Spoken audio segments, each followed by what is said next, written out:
दोस्तों इनसे मिलिए, ये है बेवकूफों के सरदार भूर सिंह लंगेरा जी। तुम्हारा रामपाल अगर भगवान है तो मेरा उखाड़ दे कुछ भी। मैं खुलेआम कह रहा हूं कि रामपाल गुर्गा है, बेईमान है, कुकर्मी। दोस्तों सनातन का चोला पहनी इस फर्जी सनातनी की पोल हम इस वीडियो में खोलेंगे। इसने संत रामपाल जी महाराज जी के ऊपर ढेर सारे मिथ्या आरोप लगाए हैं। जो आरोप एक्चुअल में संत रामपाल जी महाराज पर नहीं भी लगे हैं, वो आरोप लगाने की कोशिश की है और साथ में हिंसा भड़काने का और कानून को अपने हाथ में लेने का जबरन इसने प्रयास किया है। रामपाल ने गुर्गो ने जेठ भी देखो, माथे में पगड़ा ठोको, ठीक है नहीं, केस मुकदमा हो करेगा, कहीं दिक्कत बोल। और बीजा नंबर ये जो किताबड़े लियोड़ा फिरे नहीं, जो रामपाल ला गुर्गा किताबों लियोड़ा फिरे, इन किताबों उमोरे गुडो ले और उमोरे होमो इस किताब रे कूली ठोके जलाए हुए वीडियो बनाएंगे। आज इस वीडियो में इस लंगूर की पूरी पोल खोलने वाले हैं। इसने जो आरोप संत रामपाल जी महाराज पर लगाए हैं उसकी पहले तो सच्चाई जानते हैं, उसके बाद इनके पास जो बैठे ये दो व्यक्ति हैं उनकी कंट्रोवर्सी पर बात करेंगे। इनका क्या हाल कर दिया उन्होंने, देखो आप इनकी पीड़ा को देखो।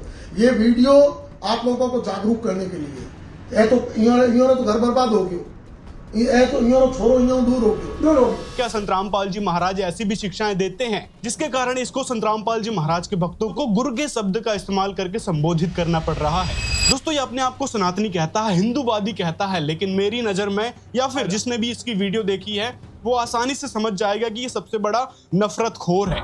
जो इसने आरोप लगाए और जिस प्रकार से इसने हिंसा भड़काने की कोशिश की है उससे तो यही सिद्ध होता है कि ये लोगों में नफरत फैलाना चाहता है। किसके प्रति? एक समाज सुधारक संत के प्रति, जिन्होंने शास्त्रों का ऐसा गूढ़ रहस्य जन समाज को बताया है जिसके बारे में आज तक हमारे ये नकली गुरु नहीं बता पाए थे। जिनको ये फॉलो करता है उन्होंने तक हमारे शास्त्रों का हवाला देकर सिर्फ और सिर्फ मन घड़ंत और शास्त्र विरुद्ध ज्ञान किस प्रकार से दिया है वो बातें संत रामपाल जी महाराज ने हमारे समक्ष रखी थी। और उन्हीं संत रामपाल जी महाराज की ये बुराई करने लग रहा है, उनका विरोध करने लग रहा है, उनके नाम से हिंसा भड़काने की कोशिश कर रहा है, कानून को हाथ में लेने की कोशिश कर रहा है। कारण है कि इसके दिलो दिमाग में संत रामपाल जी महाराज के प्रति नफरत कूट कूट के भरी है, जिसके कारण ये भारतीय कानून को तक मानने से मना कर देता है। आपके आसपास इर्द गिर्द कहीं भी रामपाल के गुर्गे घूम रहे हैं तो उनके सर पे जूते मारने का काम करें। इसकी बातों से ऐसा लगता है कि भारतीय कानून इसकी जेब में है और कोई इसका कुछ नहीं कर पाएगा।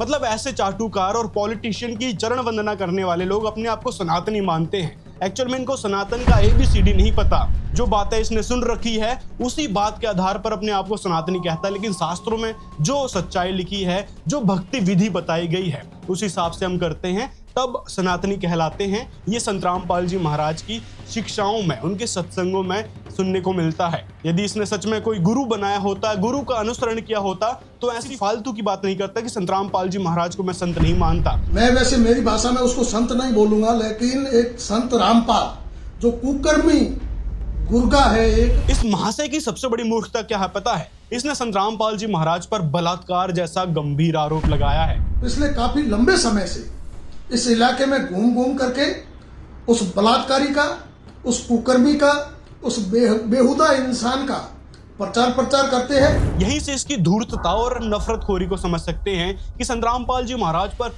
जो आरोप कहीं से कहीं तक नहीं लगे हैं वो इसने लगाने की कोशिश की है। किस लिए? हिंसा भड़काने के लिए, कानून को अपने हाथ में लेने के लिए। क्योंकि बलात्कारी शब्द का कोई इस्तेमाल करता है तो जनता एक आक्रोशित होती है। इस कारण से इस लंगूर ने संत रामपाल जी महाराज पर बलात्कार जैसा आरोप लगाने की कोशिश की है। एक्चुअल में संत रामपाल जी महाराज पर दुष्कर्म या बलात्कार जैसा कोई आरोप नहीं है। ये स्क्रीनशॉट आपने फेसबुक में डाला था, तो जरा ये भी पूछ लेते कि संत रामपाल जी महाराज पर क्या बलात्कार जैसा कोई आरोप है, तो ChatGPT स्पष्ट रूप से बता देती कि उन पर कोई आरोप नहीं है, बलात्कार या दुष्कर्म जैसा कोई आरोप नहीं है। यहाँ तक कि दैनिक भास्कर या फिर अन्य मीडिया चैनल ने ये बात छापी भी थी कि संत रामपाल जी महाराज पर दुष्कर्म का आरोप है, लेकिन बाद में उनको माफी मांगनी पड़ी थी कि संत रामपाल जी महाराज पर कोई दुष्कर्म का आरोप नहीं है। और इसकी मूर्खता तो देखिए कि किस प्रकार से चिल्ला चिल्ला कर बोल रहा है कि रामपाल एक कुकर्मी एक नीच किस्म का गुंडा था। मतलब कुकर्मी क्या होता है? यदि समाज से नशा छुड़वाना, दहेज जैसी कुरीति को खत्म करना और भेदभाव को समाप्त करना, सभी को एक परमात्मा की संतान बताना, यथार्थ भक्ति देना, भूखों को भोजन देना, असहायों की मदद करना, क्या ये कुकर्म में आता है? हाँ, जिनकी आप चरण वंदना करते हैं, जिनकी आप चाटुकारिता करते हैं, उनके हिसाब से आप कह रहे हैं, तो फिर ये सब चीजें, ये जो धार्मिक कार्य हैं, इनको कुकर्मी कहा जाएगा। क्योंकि जिन पार्टी की आप चाटुकारिता करते हो ना, उनके जो कुकर्म है वो आपको अच्छे लग रहे होंगे। लेकिन वही संतराम पाल जी महाराज समाज सुधार के लिए अनोखे कार्य कर रहे हैं, वो आपको कुकर्म लग रहे हैं। तो यहीं से आपकी नफरतखोरी और जिस लेवल की आपने उन भ्रष्टाचारियों से चरण वंदना सीखी है, आपकी इन्हीं बातों से स्पष्ट हो जाता है। और भी ढेर सारे आरोप हैं जिनकी आप चाटुकारिता करते हैं, जिनके आप चरण वंदना करते हैं, जिनके कहने पर आप चलते हैं। उस पार्टी विशेष के पॉलिटिशियंस पर ढेर सारे आरोप है, यहाँ तक कि उस पार्टी को तो वॉशिंग मशीन तक कह दिया गया था कि एक तरफ तो उनको गलत बताया जाता है, लेकिन जब वो इस पार्टी में जाते हैं तो सभी इल्जाम को रफा दफा कर दिया जाता है। तो आप यदि उन्हीं विचारधाराओं से ग्रसित होकर संतराम पाल जी को कुकर्मी कह रहे हो, तो फिर तो आपके दिमाग का दिवाला किस प्रकार से निकल चुका है जनता आसानी से समझ सकती है। और आजकल उस पार्टी के लोगों पर किसी को विश्वास भी नहीं रहा है, और विशेषकर आप जैसे लोगों पर जो हमेशा दंगा भड़काना चाहते हैं, हिंदू मुस्लिम करवाना चाहते हैं, लोगों को एकदम लड़ते मरते देखना चाहते हैं, ना कि किसी भी प्रकार से शांति स्थापित करना। अगर शांति स्थापित करना आपका उद्देश्य होता तो इस प्रकार की फालतू की बयानबाजी नहीं करते। संतराम पाल जी महाराज के भक्तों को आपने भड़काया तो भड़काया, साथ में उन हिंदुओं को भड़काया जिनको सच्चाई पता चलनी चाहिए थी शास्त्रों की, लेकिन आपने अपनी नफरतखोरी को आगे रखते हुए संतराम पाल जी महाराज के प्रति ईर्ष्या, राग, द्वेष और विरोध है, हिंसा भड़काने की कोशिश की है। साथ में आपने जो संतराम पाल जी महाराज जी के बारे में अपनी फेसबुक पोस्ट में लिखा था ना कि संतराम पाल जी महाराज के गुर्गे हिंदुओं को माइंड वॉश कर रहे हैं, तो क्या माइंड वॉश किया? संतराम पाल जी महाराज जी ने तो शास्त्रों में छुपे गूढ़ रहस्य को जनता के समक्ष रखा है, ना कि अपना कोई मनमाना ज्ञान दिया है। संतराम पाल जी महाराज ने जो सच्चाई बताई है वो ही सच्चाई हम आपको आगे प्रमाणों के साथ बताने वाले हैं, शास्त्र खोलकर दिखाने वाले हैं, और वो शास्त्र आप खुद खोलकर भी पढ़ सकते हैं कि ये बात सच में लिखी है या नहीं लिखी है। दूसरी जो बात आपने कही है संतराम पाल जी महाराज के बारे में, रामपाल जी संत नहीं बल्कि हत्यारे हैं। मेरे हिंदू सनातन भाइयों सावधान रहें, पाखंडी के गुर्गे हिंदू धर्म को नष्ट करने लगे हैं। मतलब हिंदू धर्म को क्या नष्ट करने लगे हैं? आपको हिंदू धर्म की परिभाषा नहीं पता, आपको सनातन की परिभाषा नहीं पता, हिंदू धर्म में कौन सी भक्ति की जाती है, कौन सी भक्ति एथेंटिक मानी जाती है, वो आपको ज्ञान नहीं है, और हिंदू धर्म के आप ठेकेदार बनने चले हैं। और यहाँ जो आपने हत्यारा शब्द का यूज किया है ना, साल 2018 में जो संतराम पाल जी महाराज को उम्र कैद की सजा सुना दी गई थी, तो आपने जो पोस्ट डाली थी ना, उसी में आप नीचे पढ़ लेते हैं कि संतराम पाल जी महाराज को जो साल 2018 में सजा सुना दी गई थी, साल 2025 में नीचे ध्यान से पढ़ लेते, कहीं बेवकूफ के साथ साथ अंधे भी तो नहीं हो गए हो, नीचे पढ़ लेते। हत्यारा लिखने से पहले संतराम पाल जी महाराज की उस सजा को सस्पेंड कर दिया गया है, और ये अपने आप में हिंसा भड़काने के लिए ऐसे शब्दों का इस्तेमाल कर रहा है। अब सोचिए, इसने जो इतनी सारी नफरत भरी बातें संतराम पाल जी महाराज जी के बारे में बोली है, क्या एक धार्मिक व्यक्तित्व का इंसान ऐसी बातें कर सकता है? जो बेफिजूल के आरोप इसने लगाए हैं, संतराम पाल जी महाराज को संत मानने से ही मना कर दिया बिना सच्चाई जाने, संतराम पाल जी महाराज को कुकर्मी कहा बिना सच्चाई जाने, और जिनकी ये चरण वंदना करता है उसके कुकर्म को अच्छे कर्म में काउंट कर रहा है बिना उनकी सच्चाई जाने, बिना उस पर कोई रिसर्च किए। तो क्या ऐसे कार्य अच्छे व्यक्तित्व के, धार्मिक व्यक्तित्व के इंसान के हो सकते हैं, जो ये सनातन का चोला पहनकर, टीका लगाकर, भगवा कपड़े पहनकर अपने आप को सनातनी दिखाने की कोशिश करता है? ये एक्चुअल में सनातनी के काम नहीं है, ये लफंडरों के काम होते हैं जो आपने किया है। एक प्रकार से आप नफरतखोर होने के साथ साथ लफंडर की भूमिका में आते हैं, ना कि सनातनी की। यदि सनातनी सच में होते तो पहले रिसर्च करते, सही से देखते कि संतराम पाल जी महाराज एक्चुअल में क्या क्या कार्य समाज के लिए कर रहे हैं, और क्या उनके ऊपर बलात्कार जैसा कोई आरोप भी है, क्या वो सच में कुकर्मी है, या फिर समाज में फूट डालने की कोशिश करते हैं, या घर परिवार को तोड़ते हैं। जैसे कि आपके पास जो व्यक्ति बैठे हैं वो कह रहे हैं कि भाई संतराम पाल जी महाराज ने हमारा घर तोड़ दिया, मेरे बेटे को अलग कर दिया। एक्चुअल में उसकी सच्चाई क्या थी वो तो जानते। एक धार्मिक व्यक्ति के काम होते कि दोनों पक्ष की बात सुने, ना कि केवल उनकी बात सुनकर और संतराम पाल जी महाराज पर गलत सलत इल्जाम लगाने लगे कि नहीं संतराम पाल जी तो ऐसे हैं वैसे हैं। तो कहने का मतलब है ये सिर्फ एक लफंडर और नफरतखोर के काम होते हैं, ना कि धार्मिक व्यक्ति के। धार्मिक व्यक्ति वो होता है कि शास्त्रों को खोलता है, दोनों पक्ष की बात सही से सुनता है और फिर निर्णय लेता है कि कौन सही है कौन गलत है। ये लंगूर तो अपने आप में ही शहंशाह बन गया और कानून को तक अपनी जागीर समझने लगा। आपके पास जैसे वो बुजुर्ग बैठे हैं, उनका कहना है कि मेरे बेटे ने मेरे साथ मारपीट करने की कोशिश की, माता जी को गाली दी और हमसे संतराम पाल जी महाराज ने बेटे को अलग कर दिया है। ये सारी जो बातें इन्होंने कही है ना, इसका कहीं कोई आधार समझ में नहीं आता, क्योंकि यदि संतराम पाल जी महाराज जी से इनके बेटे ने दीक्षा ले रखी है तो बेटे को एक्चुअल में पता है कि संतराम पाल जी महाराज क्या नियम बताते हैं। और नियम मर्यादा के अकॉर्डिंग संत रामपाल जी महाराज कभी भी माता पिता का अपमान या किसी प्रकार से गाली देना है, किसी को भी हाथ उठाना, चाहे माता पिता हो चाहे कोई भी आम व्यक्ति हो, किसी पर हाथ उठाने के लिए सख्त मना करते हैं। यह उनकी नियम मर्यादा में आता है और जो इन नियम मर्यादाओं को फॉलो करता है वो ही संत रामपाल जी महाराज का भक्त, शिष्य, अनुयायी कहलाता है, ना कि हिंसा करने वाला या हिंसा में किसी प्रकार का सहयोग देने वाला। यहाँ तक कि माता पिता की जो सेवा करने की आपने बात कही और माता पिता को ही भगवान मानना चाहिए। अब वो शिक्षा क्या दे रहे पता है कि तेरे बाप की सेवा मत कर, तेरी माँ की सेवा मत कर। तेरे माँ और बाप अगर रामपाल को नहीं मानते हैं तो उसको मरने दे, ठीक है, तू रामपाल का दास बन जा। अब उन बेईमानों को कौन बताए कि माँ बाप से बड़ा कोई भगवान होता ही नहीं दुनिया में। हमारी सनातन संस्कृति में माँ बाप से बड़ा कोई भगवान नहीं है। तो पहले तो माता पिता की सेवा के विषय में संत रामपाल जी महाराज जी की ये विचार सुनिए। जैसे यहाँ कोई भी आपका बेटा है, बेटी है, माता है, पिता, बहन, भाई है, ये सभी अपने हैं, चाहे कोई रिश्तेदार है या बाहर वैसे कोई प्राणी है, दूर देश का है, गांव का है, कोई भी प्राणी है, ये सब अपने ही हैं। हम एक पिता की संतान। और फिर आपके बेटे हैं, बेटी हैं, आपके भाई हैं, बहन हैं, माता पिता हैं, इनकी हमने सेवा करनी है। इनका जैसे भी हमारा इनको रोल है, इनके प्रति जो कर्तव्य है वो हमने भगवान से डर कर उसको पूरा भी करना है, क्योंकि ये सभी परमात्मा के बच्चे हैं और यहाँ सभी दुखी हैं। अब जैसे माता पिता जो बूढ़े हो जाते हैं, असहाय हो जाते हैं, अब उनकी सेवा करना आपका परम कर्तव्य बना है। क्योंकि माता पिता जब बच्चा या बेटा या बेटी उत्पन्न होती है, बेटी उत्पन्न होती है, उसका तो उद्देश्य पता होता है ये तो पराई होनी है, उसको भी प्यार से पालता है अपने सीने से लगा कर, ऐसा नहीं, क्योंकि उसको ये मालूम है कि हमें भी कोई ऐसे पाल कर एक बेटी देगा। और उसका मुख्य उद्देश्य बेटे के ऊपर रहता है कि बेटा बड़ा होगा, पुत्रवधू आवेगी और हम बूढ़े हो जाएंगे, हमें हमारी सेवा करेंगे, हमें बैठों को खाना देंगे, उंगली पकड़ कर इधर उधर हमें ले जाया करेंगे। तो इस उद्देश्य से वो बच्चों की परवरिश करता है, इस उमंग से रात देखता ना दिन देखता। तो जब वो बूढ़े हो जाते हैं तो वो डिजर्व करते हैं आपसे वो सेवा, और आप वो कर नहीं पाते। क्यों नहीं कर पाते? क्योंकि आपको ये नहीं मालूम कि हम यहाँ भयंकर जाल में फंसे हुए हैं। परमात्मा ने जो हमें यहाँ कर्तव्य दिया है उसको ना निभाकर भी हम दोषी बन रहे हैं, पाप के भागी बन रहे हैं, और काल तो हमसे पाप करवाता रहता है ताकि ये मेरे जाल में फंसे रहें। तो हमने परमात्मा के विधान से परिचित होकर इन सब नातों का जो भी आपकी भूमिका है, जो भी आपका रोल दिया है, उसको निभाना है। बच्चों का पालन पोषण भी आपने बड़ी प्यार से करना है, ऐसे ढंग से करना है कि मालिक के बच्चे हैं और माता पिता भी मालिक के बच्चे हैं। आपकी ड्यूटी है बुढ़ापे में इनकी सेवा करना, इनको प्यार दे।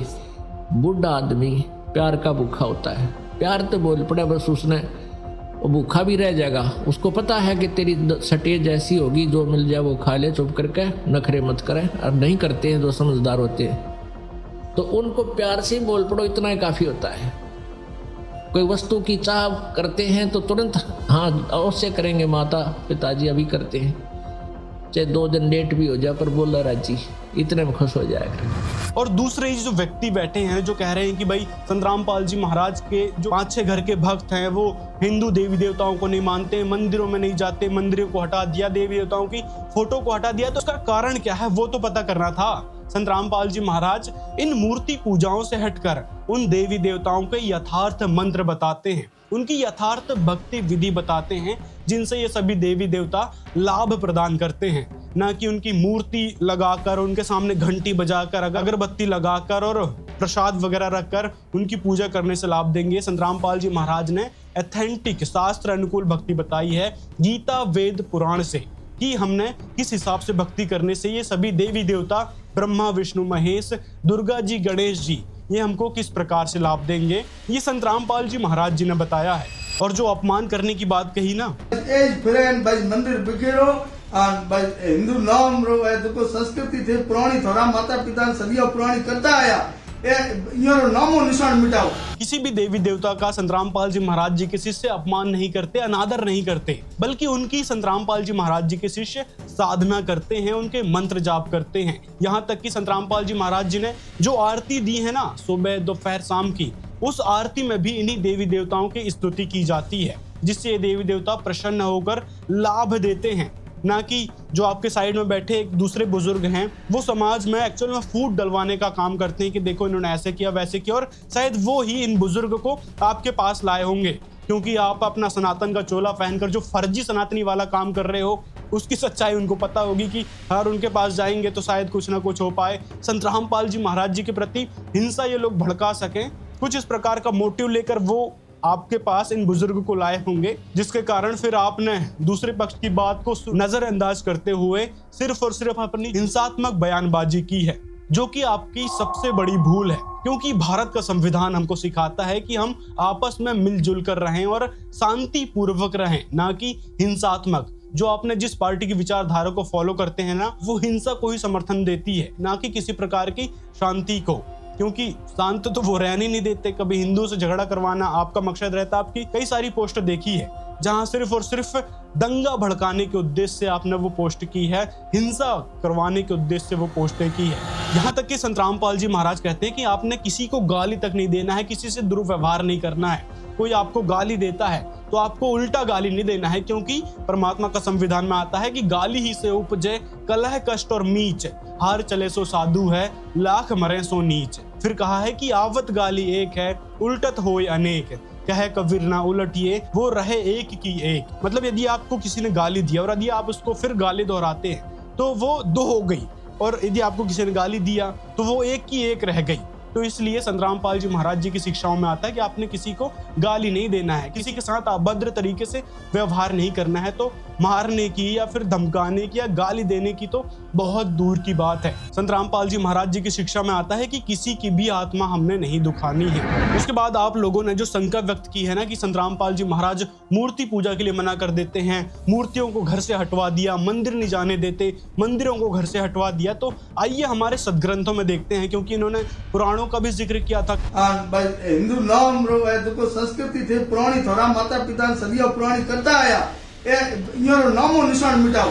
कि देखो हमारे वेद शास्त्र पुराणों में हमारी परंपरा में जो भक्ति करते आ रहे हैं उनको नहीं करने देते, उनको मना करते हैं। तो एक्चुअल में आइए देखते हैं हमारे पुराणों में क्या लिखा है, और इन प्रमाणों को देखकर शायद आपके पीछे जो आग सुलग रही है संतरामपाल जी महाराज जी के प्रति हिंसा भड़काने की, विरोध करने की, शायद वो थोड़ी ठंडी हो जाए। क्योंकि हमारे शास्त्रों में ही कुछ ऐसा ज्ञान लिखा है जो सबकी आत्मा को झकझोर देता है। तो आइए वही सच्चाई आपको बताते हैं जो संतरामपाल जी महाराज ने हमारे समक्ष रखी है, जिनका आप विरोध कर रहे थे।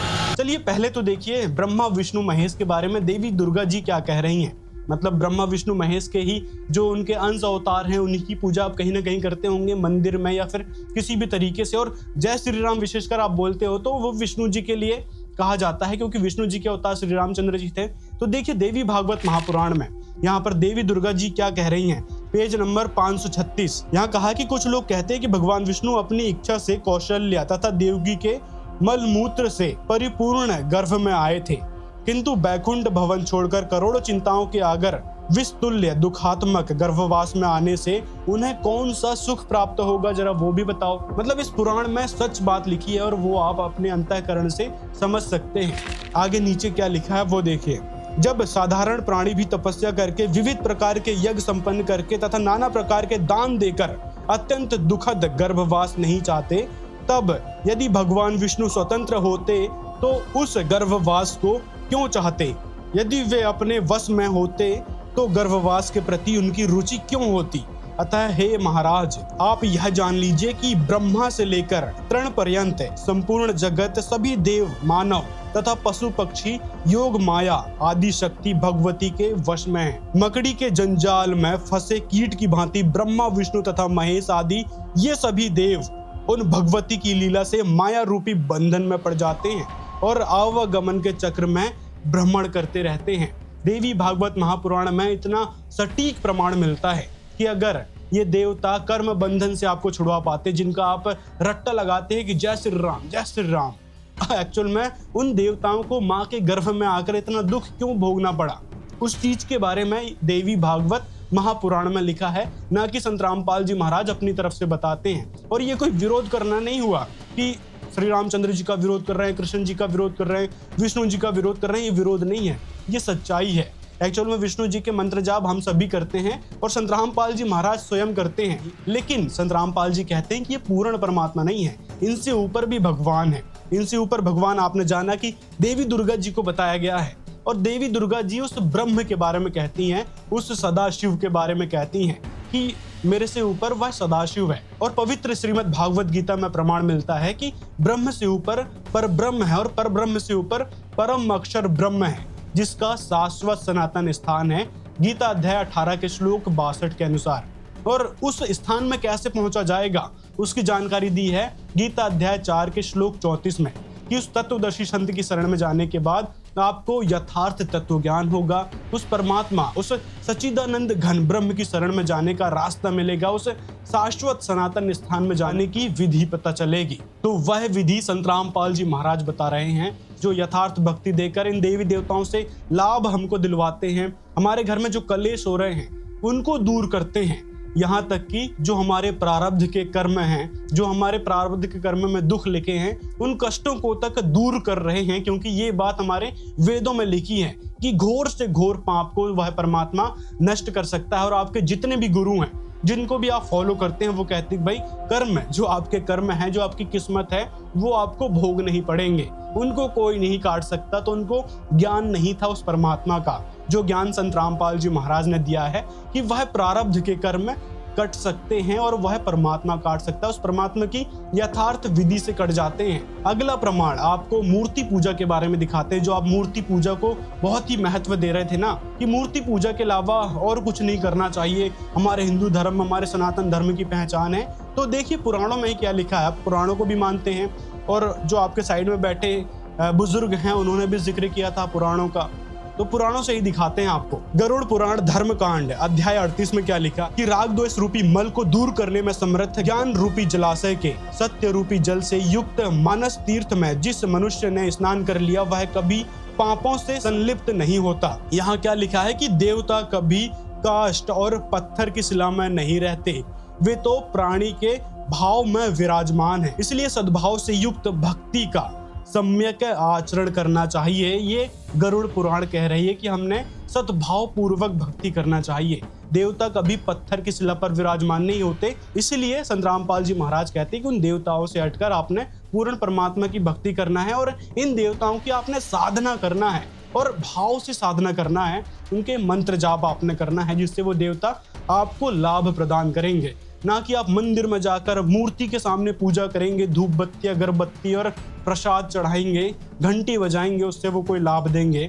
ये स्पष्ट रूप से गरुड़ पुराण मना कर रही है। और भी प्रमाण आपको दिखाएंगे, चिंता मत करो, आपकी पूरी नफरत दूर होने वाली है इस वीडियो से। यहाँ पर भागवत महापुराण देखिए, ये भागवत महापुराण वही है जो ये कथावाचक 7 दिन की करते हैं, 5 दिन की, 3 दिन की करते हैं, वही है ये। इस भागवत महापुराण में एक प्रमाण मिलता है, जो आप मूर्ति पूजा वगैरह करते हो, मंदिर बनवा दिए गए हैं, उसके लिए पहले आपको भागवत महापुराण का स्कंद 7 दिखाते हैं, उसके बाद फिर स्कंद 10 दिखाएंगे। स्कंद 7 में पढ़ते हैं कि त्रेता युग में जब विद्वानों ने देखा कि मनुष्य परस्पर एक दूसरे का अपमान आदि करते हैं, तब उन लोगों ने उपासना की सिद्धि के लिए भगवान की प्रतिमा की प्रतिष्ठा की।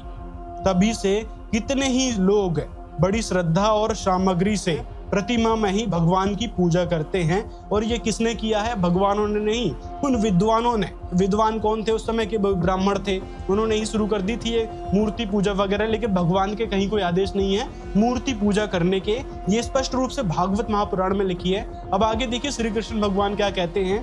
भागवत महापुराण स्कंद 10 अध्याय 84 में यहाँ पर लिखा है कि केवल जल में तीर्थ ही तीर्थ नहीं कहलाते, और केवल मिट्टी या पत्थर की प्रतिमाएं ही देवता नहीं होती।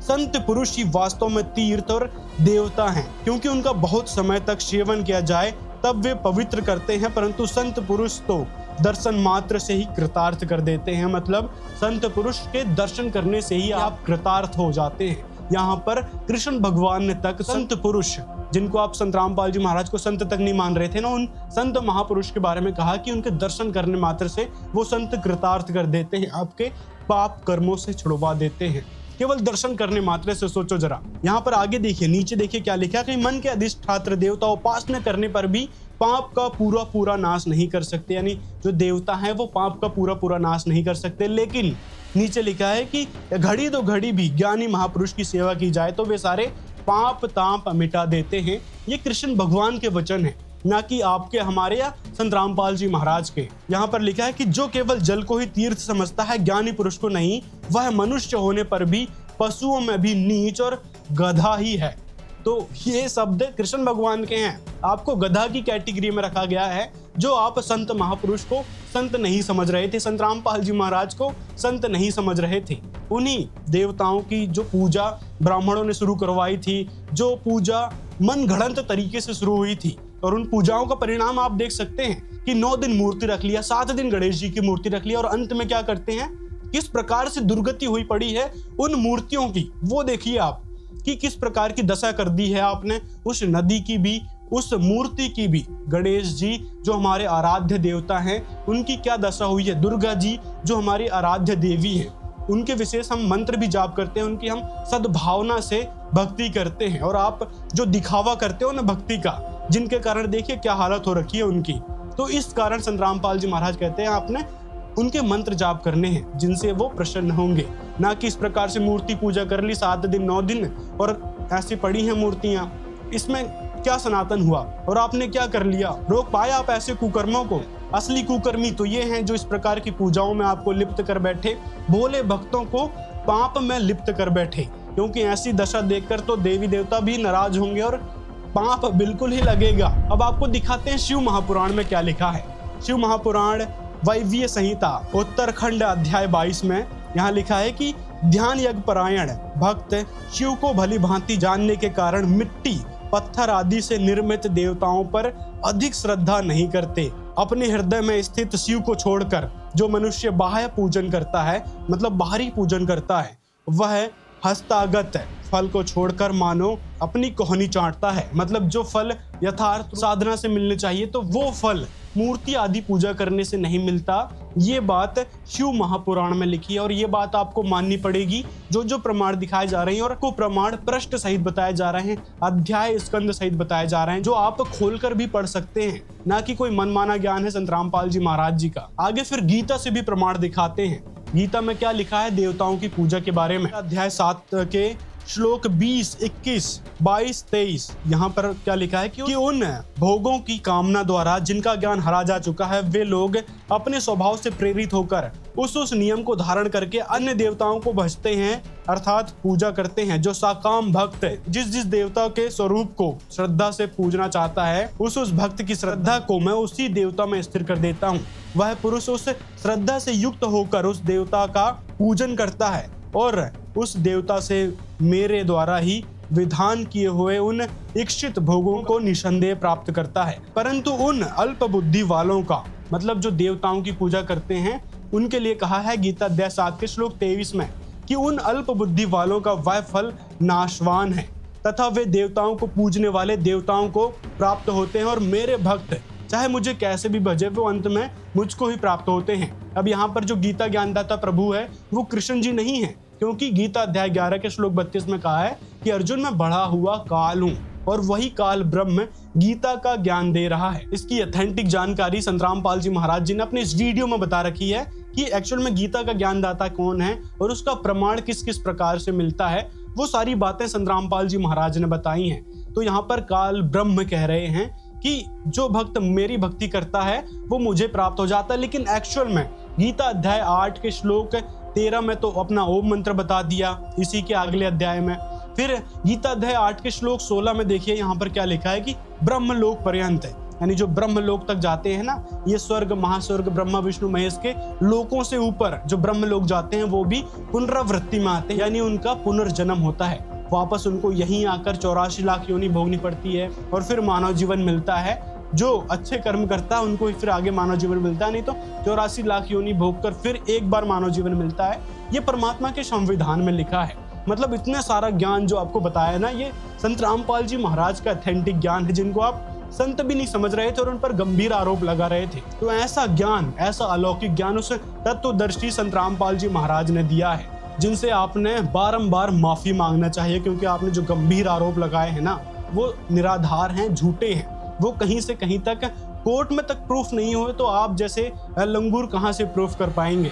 अब भागवत महापुराण के स्कंद 1 अध्याय 5 है, यहाँ पर लिखा है, आप जैसे लोगों के लिए कि मूर्ख लोग अपने वचनों से पूर्वोक्त निंदित कर्म को ही धर्म मानकर यही मुख्य धर्म है ऐसा निश्चय करके उसका निषेध करने वाले वचनों को ही ठीक नहीं मानते। मतलब जो एथेंटिक भक्ति है, जो शास्त्र अनुकूल ज्ञान है, उनको आप जैसे लोग स्वीकार नहीं करते, तो इसलिए आप जैसे लोगों को यहाँ मूर्ख की संज्ञा दी गई है। आपको और प्रमाण दिखाते हैं, ये देखिए गरुड़ पुराण सरोद्वार अध्याय 16, यहाँ पर क्या लिखा है कि कर्म वही है जो बंध का हेतु नहीं होता तथा विधि वही है जो मोक्ष प्रदान करा दे। मतलब हमने मोक्ष की राह पर चलना है, ना कि स्वर्ग प्राप्ति या ब्रह्मा विष्णु महेश के लोक में जाने का। नीचे लिखा है, जब तक गुरु की कृपा नहीं प्राप्त होती तब तक तत्व ज्ञान की चर्चा ही कहाँ होती है। मतलब गुरु ही, जो तत्वदर्शी गुरु होता है वो ही हमको तत्व ज्ञान करा सकता है, मोक्ष की ऑथेंटिक विधि बता सकता है। लेकिन आपने जितने भी गुरु बना रखे होंगे, वैसे तो आपकी भाषा से लगता नहीं कि आपने कोई गुरु भी धारण किया हो। आप स्वयंभू सनातनी ठेकेदार बन गए हैं, इस कारण से आपको मोक्ष के बारे में, उस परमात्मा के बारे में, यहाँ तक कि ब्रह्मा विष्णु महेश के बारे में तक नहीं पता कि वो किस लेवल की शक्ति हैं। जय श्री राम जगह जगह करते फिरते हो, एक्चुअल में रामचंद्र जी ने क्या बातें की, क्या भक्ति की, किस प्रकार उन्होंने गुरु धारण किया, वो तक आपको नहीं पता। श्री रामचंद्र जी की जय तो कहते हैं, लेकिन उनके पद चिन्हों पर ही नहीं चलना चाहते। श्री रामचंद्र जी ने वशिष्ठ ऋषि जी को गुरु बनाया था और उन्होंने ओम नाम जाप करने को दिया था। और ओम नाम किसका है? गीता अध्याय 8 के श्लोक 13 में लिखा है कि वो उस ब्रह्म का है। ब्रह्म कौन? ब्रह्मा विष्णु महेश से जो ऊपर भगवान है, जो इनके पिताजी हैं, उनके बारे में। और पिताजी क्यों हैं, उसका प्रमाण शिव पुराण से ही मिलता है। उस ओम मंत्र का जाप श्री रामचंद्र जी किया करते थे अपने गुरु की आज्ञा अनुसार, न कि मनमाना कोई भी मंत्र बनाकर और उसको रटना शुरू कर दिया। इसी गरुड़ पुराण में नीचे क्या लिखा है देखिए, आचार कांड में, कि तप व्रत तीर्थ है, जब होम और पूजा आदि सत्कर्मों का अनुष्ठान तथा वेद शास्त्र और आगम की कथा तभी तक उपयोगी है जब तक जीव को तत्व ज्ञान प्राप्त नहीं हो जाता। इसलिए हे तीक्षार्थ, यदि आपने मोक्ष की इच्छा है तो तत्व ज्ञान की ही प्राप्ति में संलग्न रहना चाहिए, यानी वह तत्व ज्ञान ग्रहण करना चाहिए, जिससे मोक्ष मिलेगा, परमात्मा मिलेगा, ब्रह्मा विष्णु महेश से लाभ मिलेगा।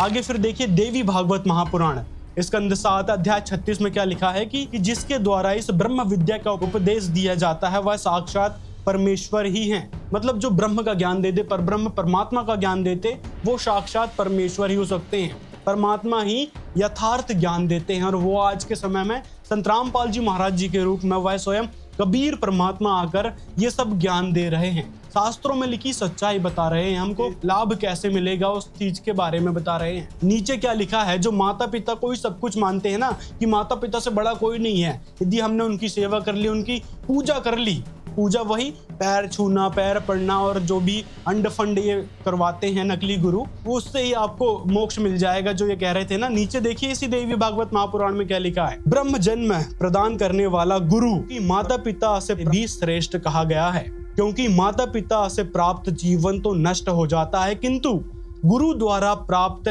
ब्रह्म जन्म कभी नष्ट नहीं होता। अतः शास्त्र सिद्धांत है कि ब्रह्म ज्ञान दाता गुरु सबसे श्रेष्ठ होता है। हे नाग, शिव के रुष्ट हो जाने पर गुरु रक्षा कर सकते हैं, किंतु गुरु के रुष्ट हो जाने पर शंकर भी रक्षा नहीं कर सकते। अतः पूर्ण प्रयत्न से गुरु को संतुष्ट करना चाहिए।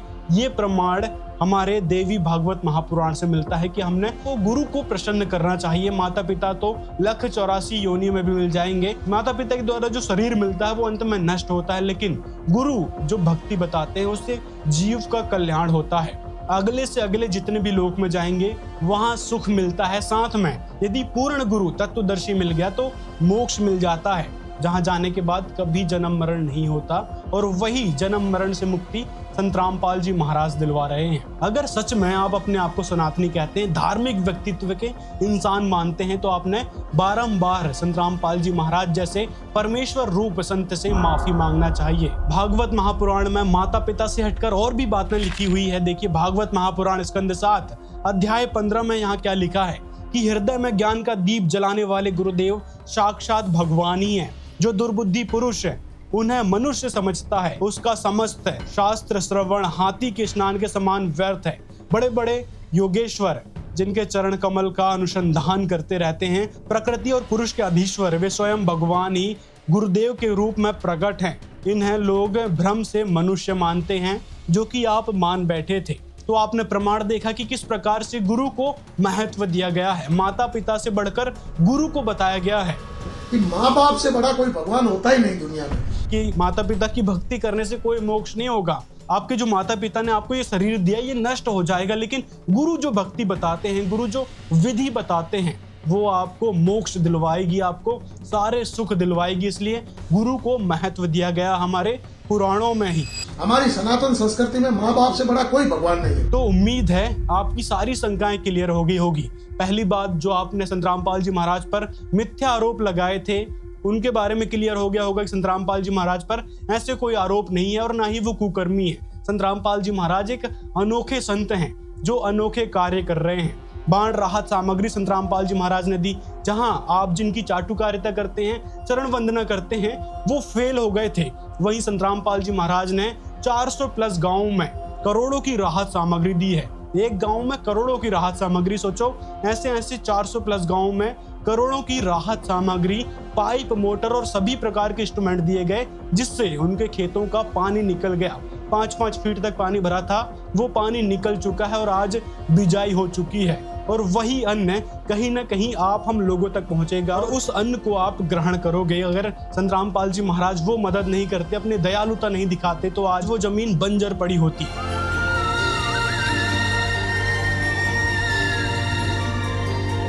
अभी हमारे गांव में डेड बॉडी भी आने लगती है, वो पानी में डूब जाते हैं, किसी को सदमा लगता है, कोई डूब के निकलने का रास्ता नहीं, डेड बॉडी भी आई है। और काफ़ी 3-4 लोग तो एक्सपायर हो गए पानी का सदमे को देखते हुए, निकल नहीं पाए, घरों में घुसे रहे।